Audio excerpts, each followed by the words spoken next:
Welcome to Charlotte Motor Speedway for round 15 of the Waitora Rebestos Elite Racing Series. With only 2 events remaining in the first season, Julio Cesar holds a 77-point advantage over Alex Tinker in the points. Let's see how the field will line up for tonight's Moroso 200.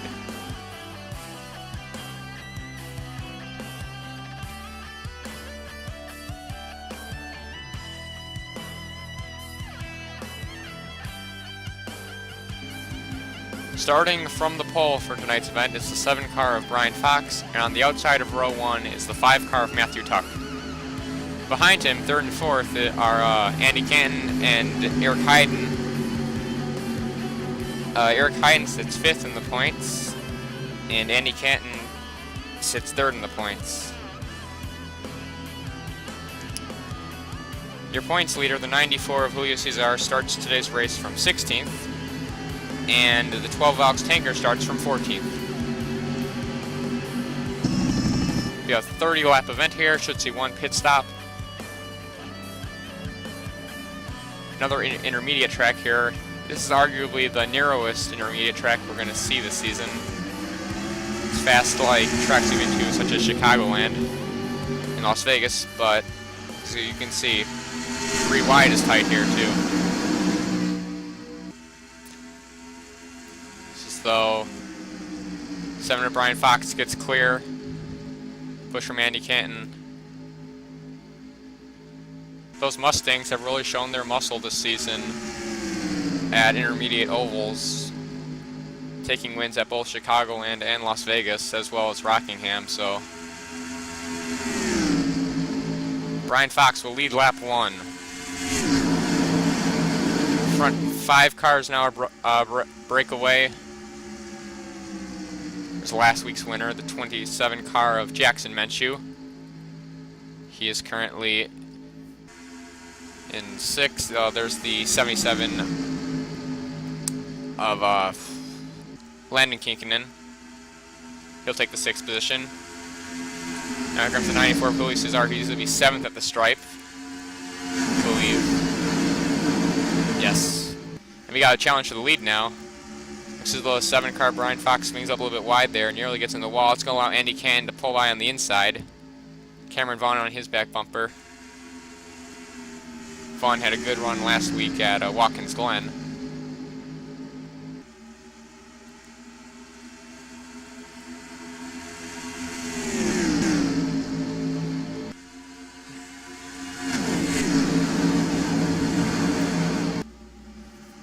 We got the 94 car.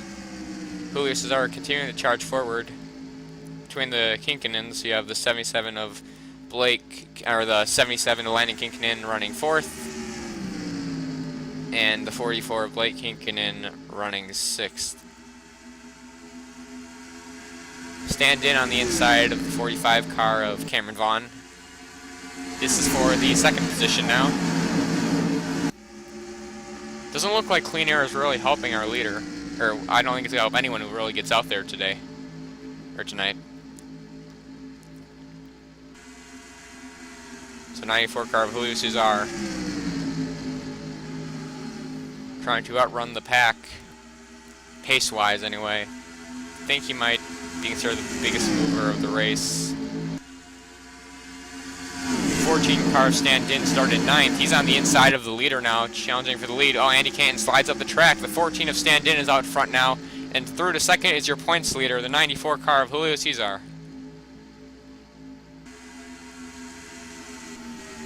Seven car Brian Fox drops all the way back to 9th. He's on the inside though. He should be able to gain some stuff there.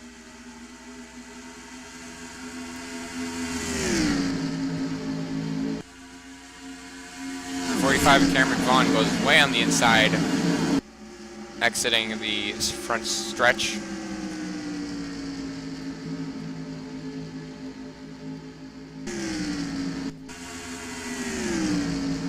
Now this is the battle for 5th.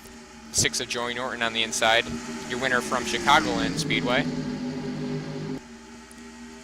Here's the 94 of Julio Cesar on the inside now. Trying to take the lead from the 14 of Stand In.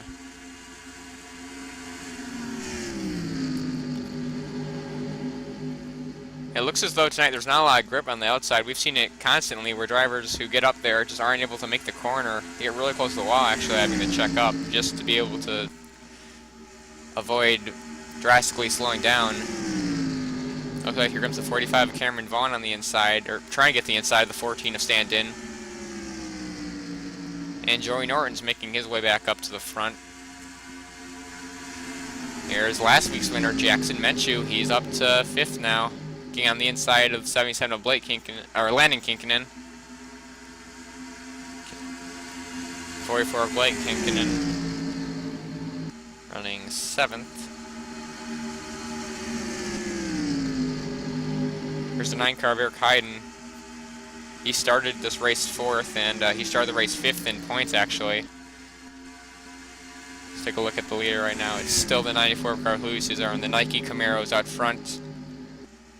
Should see pit stops around lap 20. Still got some cars double wide back here now.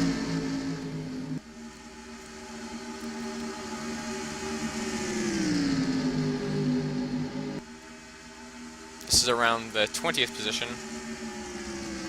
I believe that the 76 and the 66 car, Michael DeSantis, 66, Bill Remington, they both started on the 35th and 36th, and they're already about halfway up the pack. See if they can become a factor. We're not even halfway into this race yet. Let's go back up front. Any of the 14 of Stand-In challenging our leader now.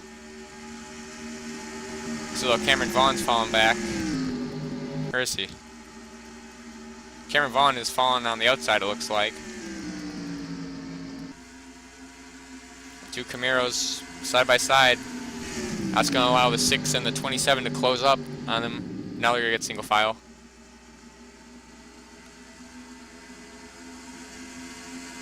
Some really good racing. Now they're side by side for the 3rd position. 27 of Jackson Menchu on the inside of the 6th car of Joey Norton. He will clear him. Got these 2 teammates. I'm wondering if they're going to make a charge here as we're getting done with our first and only fuel run. This race looking like they're trying to wait for one of these guys to make a hole. And it looks like that's what Joey Norton does, and the 2 Kinkinens are going to follow through here, I think. 6th car of Stand-In still searching for his first win. The 94 of Julio Cesar. Got a win at Bristol this year, or season. Looks like all cars still on pace. The 52 car of Will Maples is in for a stop. I believe this should be his only stop, actually. He could be able to make this on fuel, because the fuel window is about 20 laps here. Will Maples extremely frustrated with last week's finish. He qualified on the pole, but under the first caution, he had an issue with the gearbox in that car. Team trying to play some strategy call.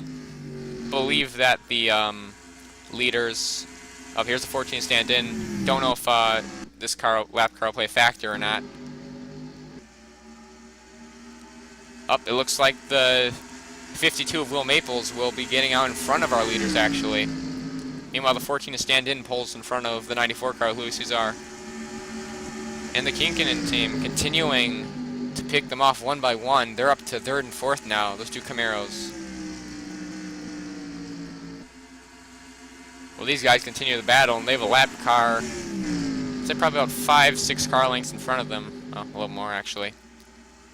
We're working lap 16 now. This has been a great race thus far. Here comes again the 94 Julio Cesar on the inside. As though I think he might be coming in for a pit stop, actually, here. Yep, he's going in. See if this is a strategy call. I do not see anyone else coming in with him. Here's the 17 car of Glenn Lerner. 30 of Andy Canton. Andy Canton started in row 2. He looks like he fell back a lot, though. I'll keep an eye on the track now. So it'll actually be really close on fuel-wise, I guess. See if they can make it 2 laps. I think they should be able to. Here comes your leader, 14 to Stand-In, 77 of Landon Kinkinen, 6 of Joey Norton. Looks as though the 41 of Kyle Bisceglia is staying out. Last week's runner-up. And here comes everyone else. and the 2 car of Bob Werman.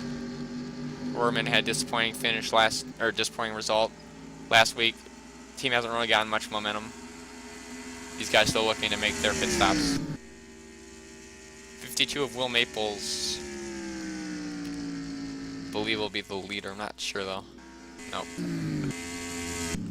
33 of Tommy Turbo. 04 of Chris Dodd. Lots of guys still in. Coming in now.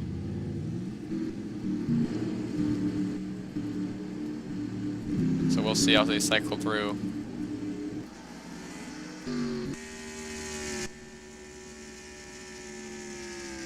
Alright. So right now the 7 car was scored that time as your leader.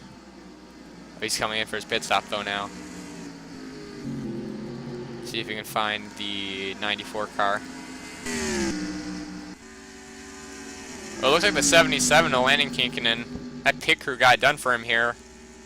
If you'll remember back to Phoenix, actually, it was his crew that did win him the race there. Crew picked him up about 2 seconds of on-track time. Looks as though the 94 Feliciazar is going to blast by him on the inside. His teammate fell back a lot, though, the 44 Blake Kinkinen.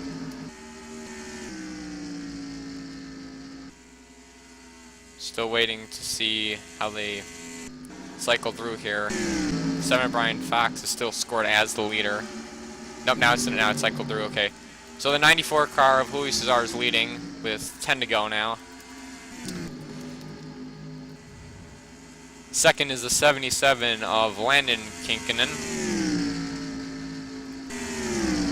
And third, you have the 14 on the inside of the 66. It looks like he will get that. Third is the 14 car of Stand-In.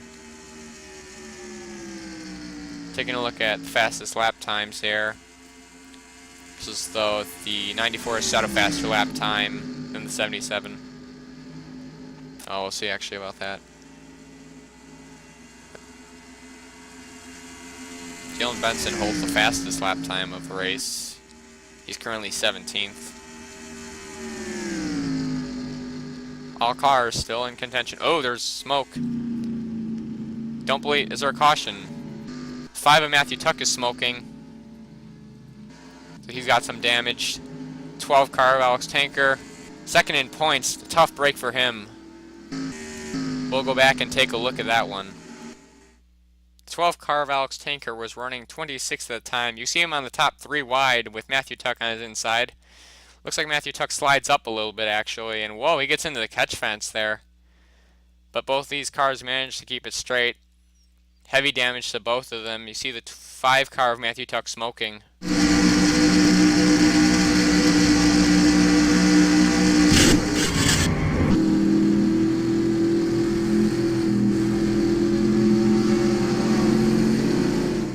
So disappointing break, as meanwhile the 77's on the inside of the 94 car. They're side by side with working lap 23.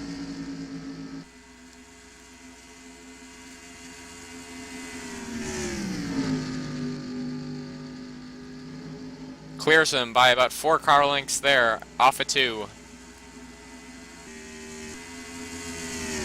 Not sure if they'll see any lap traffic, but I believe they should be able to make it on fuel, or fuel-wise. Gotta believe that the 94 team has radioed to their driver that the 12 car of Alex Tanker, their biggest competitor in points, has pulled into pits with damage. Not sure if he's withdrawn from the race yet.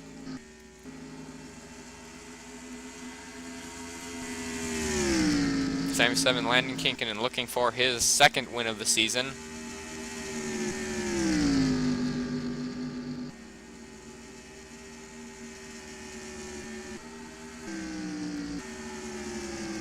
Running 3rd, you have the 6 car, or the 24 car of Sebastian Torres. Got some really aggressive racing here. Whoa, 3 wide. This is back for the 5th position now. Again, the 66 of Bill Remington made quite a charge this race overall.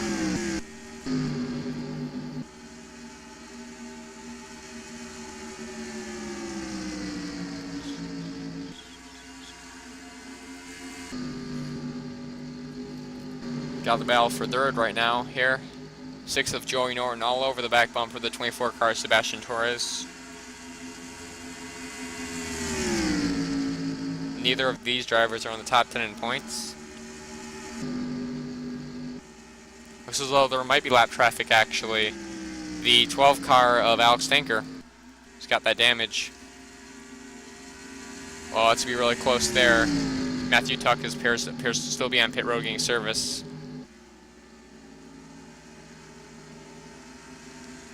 This is just what Landon Kinkinen wants to see, but it should be really indifferent to the 94 car, because this is, with that 12 car having a bashed up hood, it looks like he should be able to pull further away in the points here. Andy Canton, who is third going into the points in this event, should benefit from this incident with the 12 car. He is running 17th. We'll see if he will. Anyway, he was about 50 points behind him. Working on 3 to go now. Got a really good battle still here for the third position. 6 car of Joey Norton looks like he has that right now. They're side by side for 4th. 27 of Jackson Menchu on the inside. 2 to go now for your leader, the 77 of Landon Kinkinen. Believe that the 5 car is returned to the race. Don't think he should be any factor in interfering with the leaders though. 94 of Julio Cesar is actually closed up on the leader now.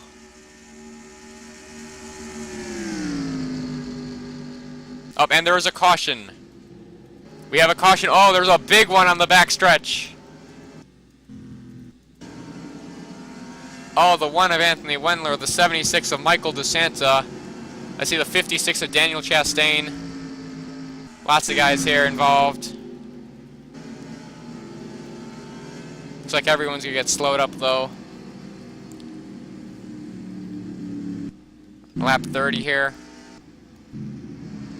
Alright, let's take a look at it here in real time. It looks like the 41 car of Kyle Biscelli has some sort of catastrophic issue entering turn 3. And they get those cars turned around, but obviously they're really heavily damaged. Then you have other cars racing here still. They're just piling up. Now the caution's out, but lots of cars go down to the bottom of the track. The 1 of Anthony Wendler, 56 of Chastain, nowhere to go as they're going full speed around the exit of the corner. And coming to the stripe, the race is official. Your winner here of the Moroso 200 is the 77 car of Landon Kinkinen.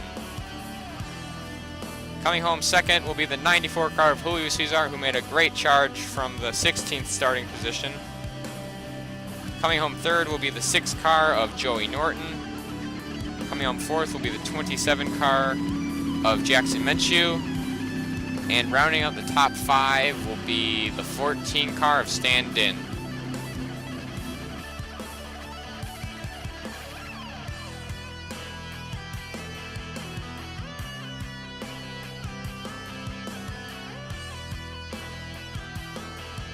And upon completion of that race, you see that the 94 of Julio Cesar is 181 points in front of the 12 of Andy Canton, who inherited the second position in points from the 12 Alex Tanker as misfortunes this race. So I believe that the championship is a lock now for the 94 car of Julio Cesar going into next week from Hillside International. See you next time.